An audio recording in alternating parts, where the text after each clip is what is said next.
ഈ വർഷത്തെ ആദ്യത്തെ ചക്കക്കുരു കണ്ടത്. ഇന്ന് ഇത് കറി വെക്കാമെന്ന് വിചാരിച്ചു. ഞങ്ങളെ വീട്ടിൽ ഉമ്മാക്ക് ഏറ്റവും ഇഷ്ടപ്പെട്ടൊരു സാധനമാണ് കേട്ടോ. ഏറ്റവും ഇഷ്ടപ്പെട്ട പറഞ്ഞാൽ ഏറ്റവും ഇഷ്ടപ്പെട്ടൊരു സാധനമാണ് ചക്കക്കുരു കറി. പക്ഷേ ഇന്നിപ്പോൾ ഉമ്മ ഞങ്ങളെ കൂടെ ഇല്ല. ഇത് ചക്കക്കുരു മാങ്ങട്ട് വെച്ചാൽ എൻ്റെ പൊന്നെ അടിപൊളിയാണ് കേട്ടോ. ഇത് കായത്തിൻ്റെ പാത്രം, അതിൽ ഉപ്പിട്ട് വെച്ചാൽ എങ്ങനെയുണ്ട്? അടിപൊളിയല്ലേ? എല്ലാവരും യൂസാക്കിക്കോളോണ്ട് കേട്ടോ. ഇത് അടിപൊളി സംഭവമാണ്. നമുക്ക് മുട്ടയൊക്കെ പൊരിക്കുമ്പോൾ അടിപൊളിയാണ്. അപ്പോൾ വിഷയം മറന്നു പോകണ്ട. അങ്ങനെ ചക്കക്കുരുവിലേക്ക് കുറച്ച് മുളകും പൊടി, കുറച്ച് മഞ്ഞൾപ്പൊടി ഇട്ടിട്ട് അതൊന്നാണ് വേവിച്ചെടുക്കുക. അത് വേവാൻ കുക്കർ അടുപ്പത്ത് വെച്ച ഉടനെ തന്നെ ഞാനിങ്ങനെ ആലോചിച്ചു, ഇതിൽ കറിവേപ്പില ഇല്ലല്ലോ എന്ന് വിചാരിച്ചു. അത് പൊട്ടിക്കാൻ വേണ്ടിയിട്ട് ഞാനും സ്വത്തും കൂടി പുറത്ത് മീൻസ് എളാപ്പാടെ വീട്ടിലേക്ക്. അങ്ങനെ എൻ്റെ ദാരുണമായ പ്രഹസനത്തിൻ്റെ ഇടയിൽ ഒരു 2 ഇതൾ കിട്ടി. കാരണം ഞാൻ നീളമില്ലാത്തതുകൊണ്ട് എനിക്ക് കിട്ടിയല്ല ഗായ്സ്.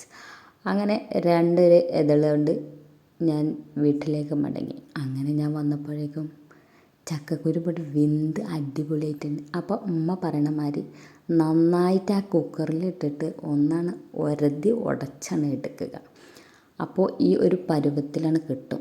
അപ്പോൾ നമ്മളൊരു പാൻ വെച്ചിട്ട് അതിൽ ഏതെങ്കിലും ഒരു എണ്ണ, ഞാനിവിടെ ഓയിലാണ് എടുത്തിട്ടുള്ളത്, അതിലേക്ക് കടുക് പൊട്ടിച്ചിട്ട് കടുകിട്ട് കൊടുത്തിട്ട് അത് പൊട്ടിയതിന് ശേഷം നമ്മൾ കറിവേപ്പില ഇട്ട് കൊടുക്കുക. ആ വേപ്പിൻ്റെ ഇല ഇട്ട് കൊടുത്തതിന് ശേഷം നമ്മൾ കറി അങ്ങോട്ടാണ് ഒഴിക്കുക. എൻ്റെ പൊന്നോ, എന്ത് ടേസ്റ്റാണ് ഈ സംഭവത്തിന്.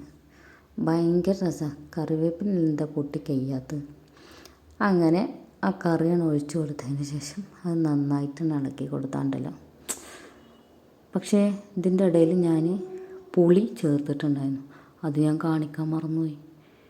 അങ്ങനെ ഇതാണ് നമ്മുടെ ചക്കക്കുരു കറി.